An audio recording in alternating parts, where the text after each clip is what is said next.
There's been another big development in the Russia-Ukraine war. Did one side launch a major offensive? The fighting's still fierce, but that's not what we're discussing today. Conflict. That's exactly right. Putin flatly rejected Trump's ceasefire proposal. Really? So Russia plans to fight to the end? Seems that way. Putin said a 30-day ceasefire isn't enough. He won't agree unless it's long-term. He's open to stopping hostilities, but wants a lasting peace addressing root causes. That's what he stated. It's odd Russia talks peace as if they're the victims.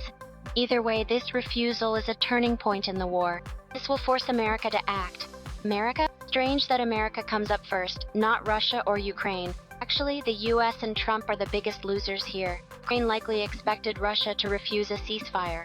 Huh? Really? Everything's going as Zelensky predicted. President Zelensky said this in a video address on March 13th, just before Putin rejected the ceasefire. He spoke like this in his video address to the nation. Putin will likely reject a temporary ceasefire. Putin fears clearly stating he wants to continue the war and keep killing Ukrainians. So he's surrounding the ceasefire idea with conditions, ensuring it fails or gets delayed. It's Putin's typical tactic to prolong the situation and prevent a rational solution. That's the gist. Wow, Zelensky was really on point with his prediction. It's also striking how Russia is accused of stalling for time. While Trump tries to initiate talks, Russia seems unwilling from the start, right? They just want to waste time. Ukraine warned you're being deceived. They're not genuine negotiation partners. In the end, it turned out exactly as Zelensky said. Indeed, as a result, Trump's team ended up in an embarrassing situation, I see. Trying to be a world leader and mediating the Russia-Ukraine ceasefire, only to fail after investing considerable time, leaves a pretty bad impression both domestically and internationally. That's the situation. Trump and Kushner also reportedly met with Putin in Moscow on March 13th. All this effort seems to have been in vain.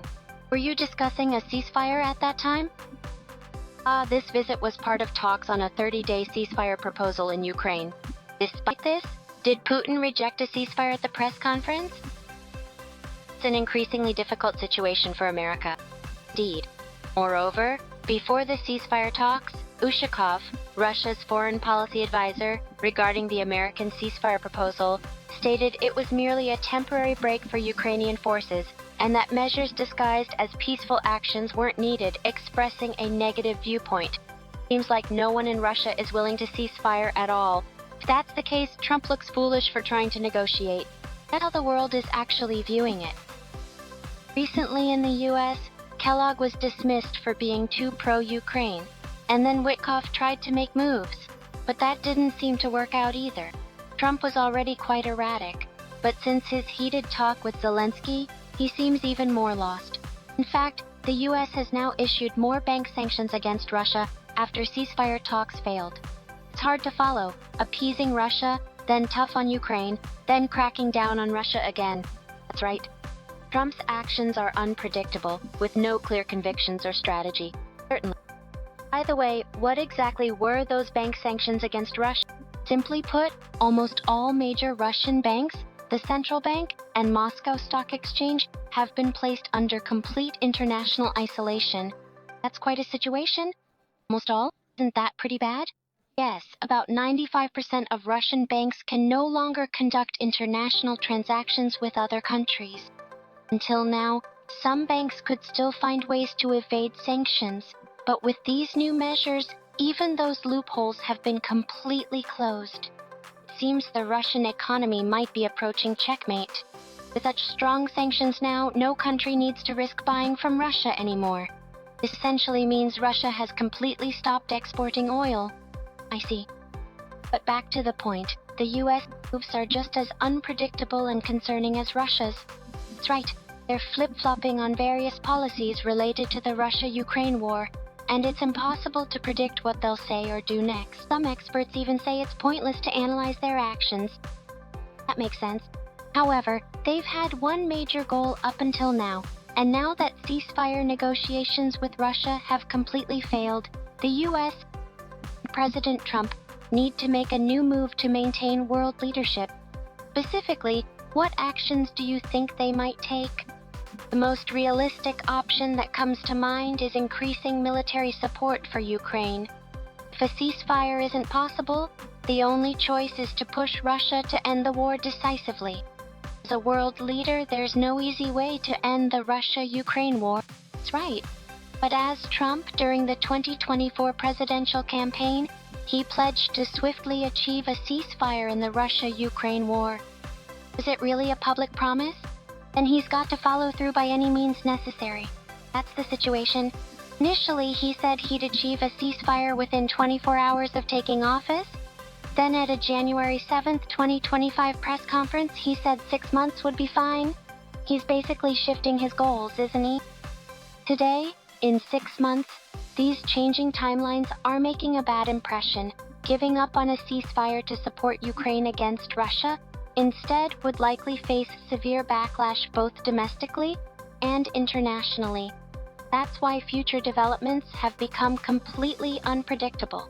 To fulfill his pledge to end the war, it seems the only path left is to support Ukraine and pressure Russia. But after declaring he could achieve a ceasefire, that's tough for the US. I wonder how Trump will move forward from here. His aim is to be a world leader again, using the war ceasefire as a means. That's right. Trump's appealing to the world by promising to stop the Russia-Ukraine war. By doing this, they aim to boost the global economy and bring in lots of money to their country. I see. So, President Trump might have been anxious to get quick results after taking office. With more time and effort, he could have done a bit better. That's certainly one way to look at it. But now that the ceasefire has failed, he needs new policies to become a world leader, and to deliver some positive news for himself, he'll need to implement various new policies. Positive news for himself? That's right. Trump has made many other mistakes since taking office. He's desperate for any good news to maintain his position. What other mistakes has he made? One of the most notable is the stock market downturn. In just 1.5 months after his inauguration, the US stock market has lost 30 times what the US spent on Ukraine's military in 3 years. That much? It's worse than I imagined. Americans invest their earnings in stocks for retirement, not relying on pensions. Considering this cultural background, the damage is truly devastating. Trump's trade war has caused major stock market turbulence. Seriously? That's a failure directly impacting people's lives. That's right. If this continues, even his Republican supporters might turn against him, not just those who've been opposing Trump all along. His campaign promises have completely failed. The domestic stock market is in panic. Trump needs to find a way to turn this situation around somehow. That's the end of the explanation. Was that easy to understand? If you like this video, please subscribe to our channel.